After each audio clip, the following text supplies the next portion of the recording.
All right, everybody. On today's episode of Sports Investing 101, I will be making picks. I'm spending an irresponsible amount of money with a special guest, and I'm guessing if you read the title, you can imagine who it is. I'm here with my dad. Bring it in. What's up, man?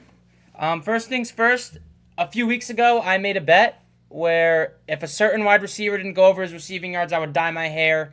I didn't end up dyeing my hair. I did something else, and Dad, this is the first time you're seeing it, but we took it all off. Look at this shit. Yeah. You got any thoughts on this, Dad? What do you think? I think it looks all right. I think it looks good. Yeah. Don't even have to blow smoke up my ass. It's good. All right. Yeah, that's what we did. My friend said I look like a neo-Nazi. That's what they said to me. So, I don't think it's that bad, though. I did it myself. It'll grow in quick. Yeah. So that's what we're working with. But today's episode, I'm gonna see if all this research I do is really worth my time. Last week we went 2-4. The week before we went 6-1. So we're 8-5 through the first 2 weeks of doing this show, which is pretty solid. Pretty solid. You'd be up around 3 units. First things first, Dad. This is what I do every week. I go over here. You see where it says deposit right here? Yeah. I mean, you see my bank account, right? You know how much money I make. Yeah, it's pretty shitty. Yeah, you know how much money. All right, but you know how much money I make, right? So I mean, this probably won't make you too happy. But What? yeah, that's what we've been doing.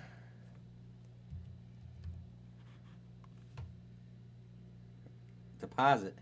Yeah, we just put in $400. From where? My bank account. Okay. That's your life, buddy. Yeah, it is. All right. All right. But the point of this video is I'm gonna see if all this research I do, is actually worth my time, if it even means anything, or if it's just luck, and I'm fooling myself into thinking I'm actually doing something. So, Dad, have you ever sports bet before? Have you ever bet on anything? No, not at all. All right. So, we're gonna see. He's gonna take 5 bets. I'm gonna take as many bets as I like this week, and if he does better than me, he's going to smack a few eggs by however many bets he won, whatever his winning percentage is. So if his winning percentage is higher than mine, he's going to throw a few eggs at my head. So that's the plan. We'll see if this actually does anything. All right, Dad, let's take a look here. So have you ever seen a line before, or like a total? Do you know what we're looking at all? Not really. All right, well, this is... so you heard of spreads, right? Yeah. So you have your spread, you have your total, and then you have your money line. The money line is just for the team to win outright, right? Yeah. The total is the combined score of each team over under. And then the spread means, so if the Patriots are +6, that means they can lose by 5 points, and this bet would still hit. So you think the Patriots are they gotta win by 5? No, so the Jaguars would have to win by 5, or win by 6. But if the Patriots lose by 5, you win. I want the Jaguars to win. You think the Jaguars are going to win? Yeah. By 6 points? Yes. In London? Yes. All right, we'll lock that in there. All right, we got a few other games. Let's focus on. There's some bigger ones. Bengals Browns, kind of a shit show.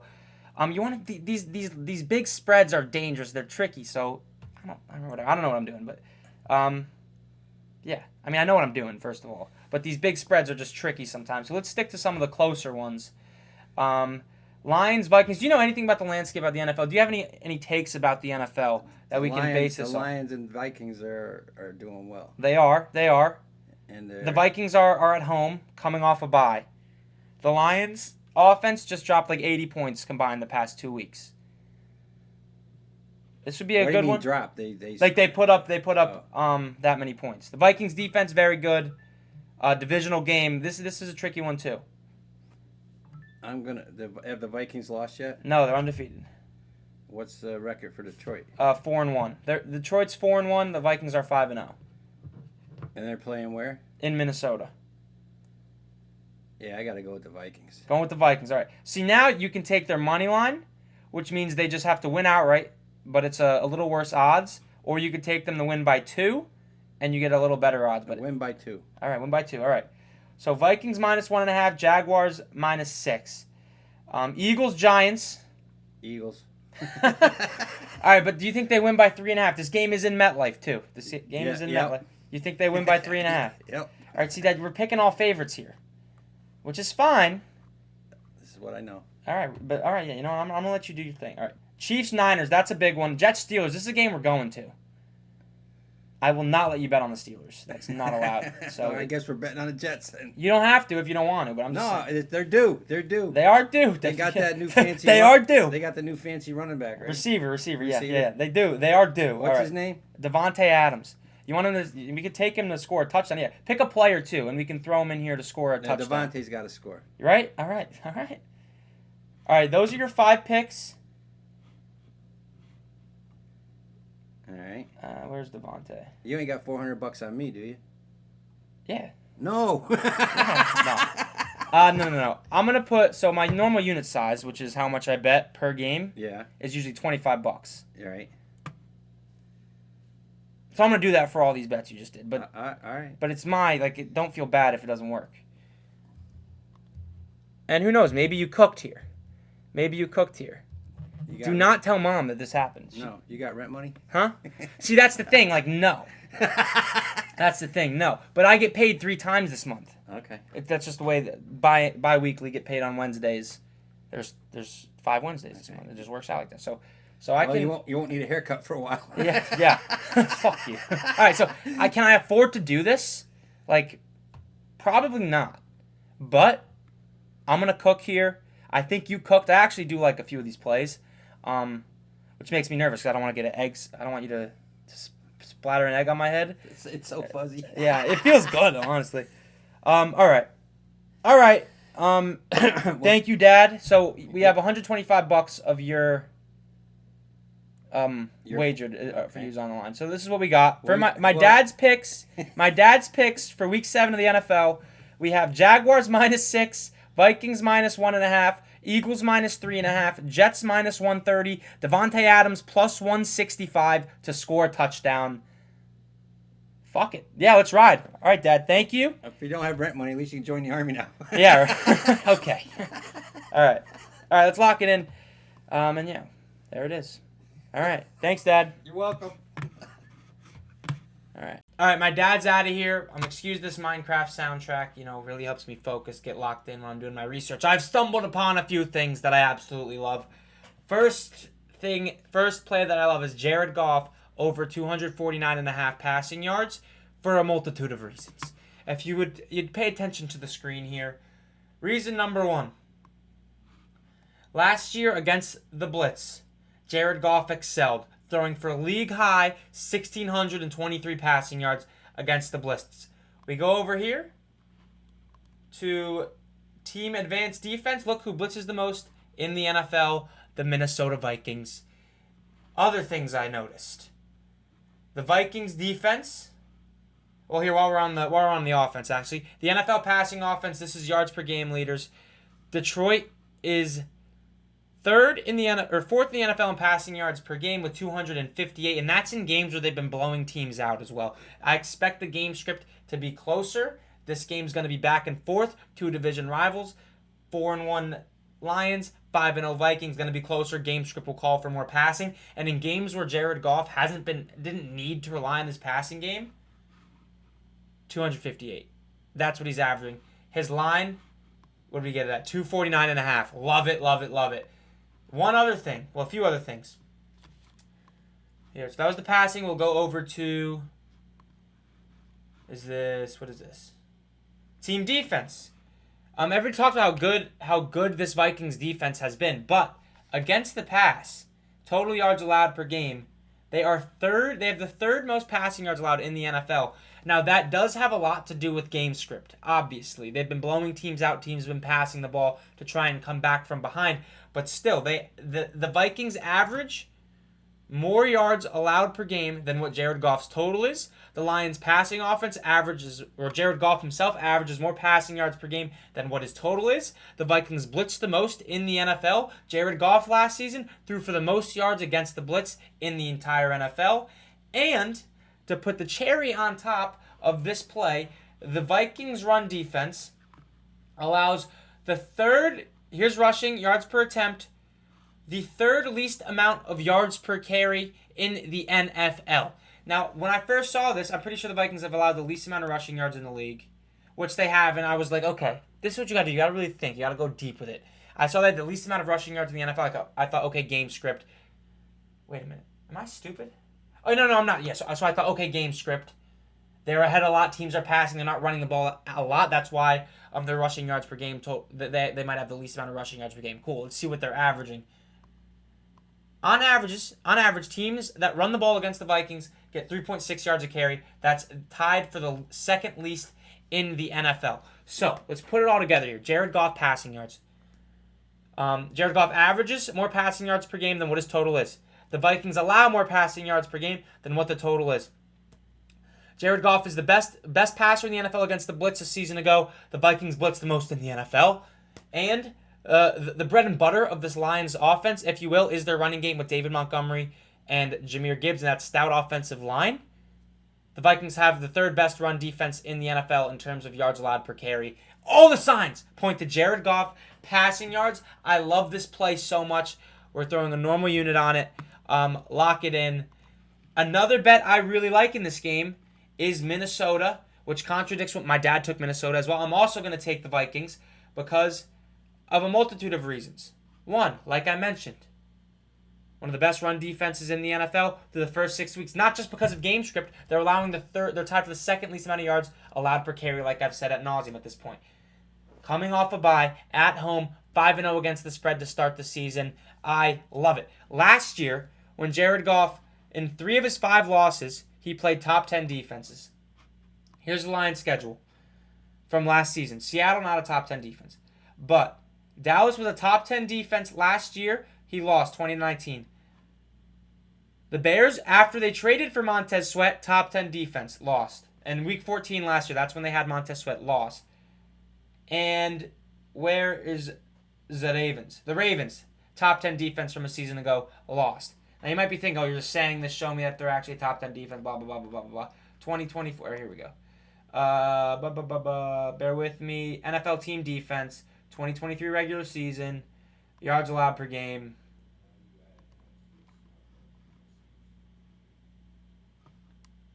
Cowboys, Ravens, LL. The Bears, 1, 2, 3, 4, 5, 6, 7, 8, 9, 10, 11. That's 12. But if we look at the Bears real quickly, just to prove my point, if we look at the Bears' schedule from last season, you will see a significant drop in points allowed per game as the season went on last year. This is a 2023 season, 38, 27, 41. Like, look. Like, you see what I mean? 31, 40, 19, 30, 30. Week 9, 24, 16, 31 against the Lions. Or no, 26 against the Lions. Then 10, 13, 7, or 20, 16, 17, 9. So clearly the Bears defense got a lot better down the stretch after they traded for Montez Sweat, top 10 defense. So last year, when Jared Goff played against some of the best defenses in the NFL, and the Vikings defense is one of the best defenses in the NFL, I think they might be the best defense in the NFL. If you'll bear with me, defense. All right, maybe not. Yards allowed per game. Am I stupid? I can't find them. There they are. Okay, well, let's... All right, so maybe they're not one of the best defenses. Well, fourth in points per game. That's what... Fourth in points per game allowed. The Vikings defense is one of the better defenses in the NFL. They lead the league in sacks besides the Broncos, but the Broncos have a game up on them. They're coming off a bye. It's in Minnesota. They're 5-0 against the spread. It's the Vikings. Vikings and Jared Goff are the first 2 plays that I'm all over to try and get a better winning percentage than my dad so I don't get egged in the head. We love those plays, especially Jared Goff. So lock him in. Also, I almost forgot. Another reason why I love the Vikings so much in this game is because the public is all over the Lions. 80% as of Friday night. 80% of the spread money, 75% of the money line is on Detroit against a Vikings team that is 5-1 or 5-0, coming off a bye and 5-0 against the spread. Look at that on Pickett. Yeah, take the Vikings. The next play I really like is Bijan Robinson's rushing yards. Last time I checked, it was at 64.5. That was last night. I'm recording this on Friday, so that was Thursday night. We'll see what it's at now. This is pretty straightforward. The Falcons' offense has really come into its own as of late over the past few weeks. Obviously, Kirk had the 500-yard passing game on Thursday Night Football against Tampa Bay. But Bijan Robinson and Tyler Algier in the run game have been dominant, particularly last week. And if we take a look at this Seahawks defense, they are allowing the 5th most yards per carry in the NFL at 5 yards a carry. 5 yards a carry. I think the Falcons jump on Seattle here, who have one of the worst offensive lines in the NFL.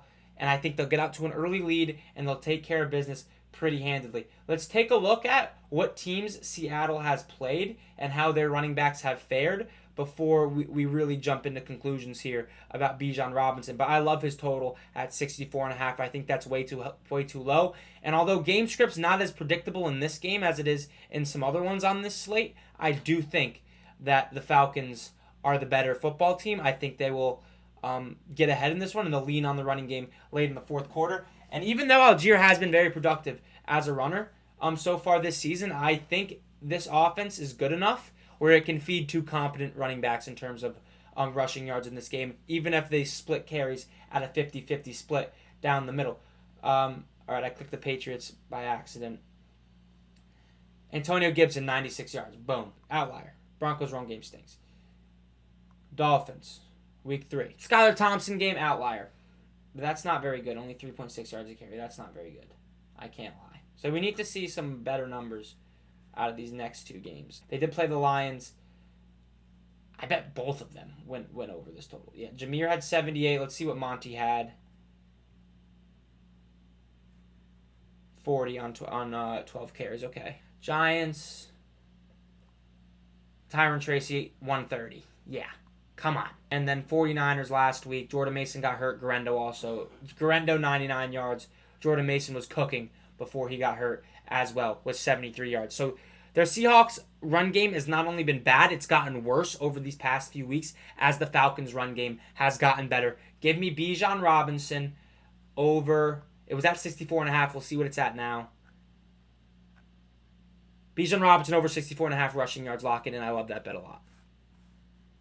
Another bet that I absolutely love is Jets minus 1.5 against the Pittsburgh Steelers in Acrisure.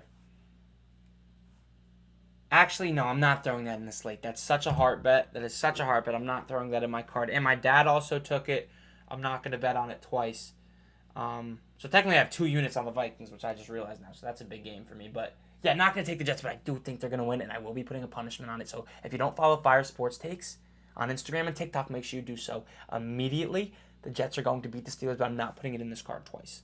All right, the next play I absolutely love is Saquon Barkley longest rush over 17.5 yards for his longest run. I think he's going to break one off. I'm too scared to touch his total, which is at, I think it's like 79.5.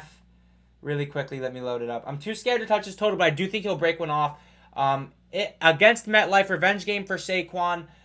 They are without Kayvon Thibodeau. They still do have Sexy Dexy, but despite 7 sacks that Dexter Lawrence has had and Brian Burns' coming out party as a New York Giant, he played his best game as a Giant on Sunday Night Football against the Bengals last week in Week 6. Let's take a look at Saquon's game log with the Eagles. Against Tampa Bay, his long was 59. Against New Orleans, his long was 65. Against Green Bay, his long was 34. Keep in mind New Orleans and Tampa Bay, right? Those are 2 teams that are first in yards allowed against the run, or yards allowed per carry, and 10th in yards allowed per carry. Both those teams are bottom. Well, the Saints allow the most yards per. Okay, fuck. I read something wrong. Fuck. Damn it. Damn. I don't like Saquon. Fuck. I read something I totally read that wrong. All right, scratch that.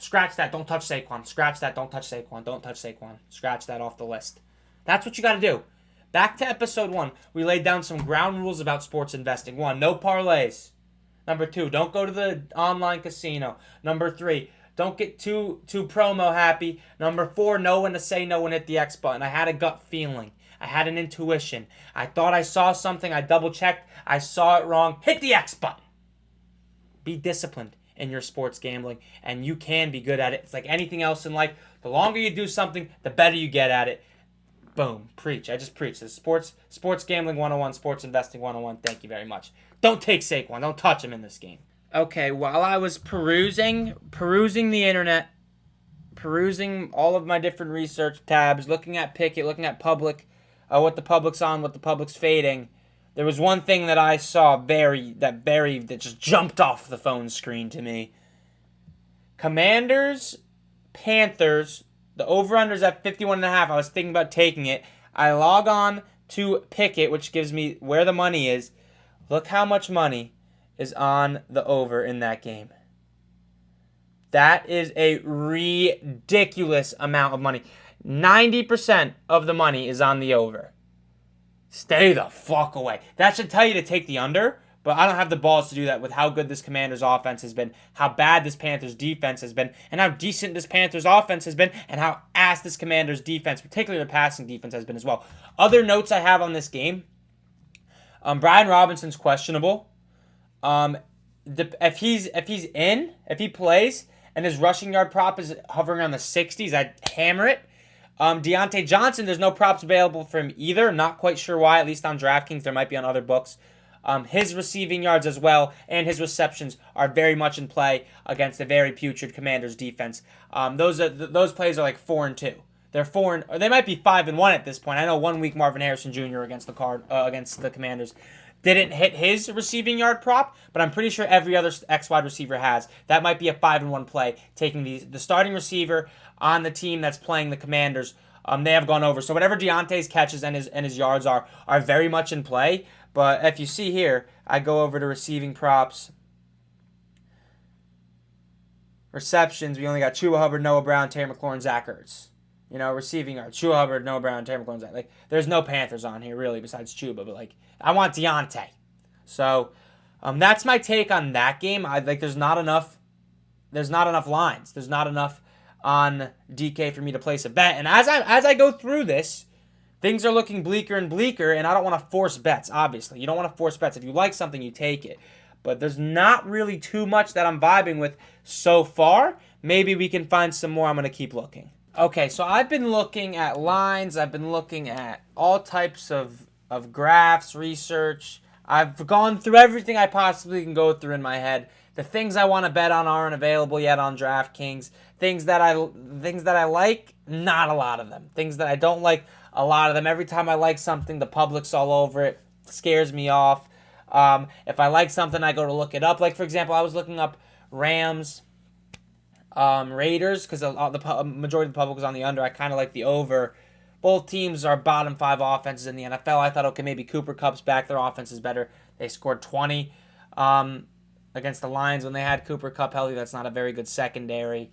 And Sean McVay, I was like, all right, they're coming off a bye. Maybe Sean McVay out of a bye puts up a lot of points. He just doesn't. So I looked at a lot of things, man, and I didn't really like a whole lot. So I really only have three plays in this game, or this week so far, and one of them is my dad. So I hate to be a Debbie Downer. I hate to kind of take the same play as my dad, but I love these 3 plays a lot. And that is over 249.5 Jared Goff passing yards.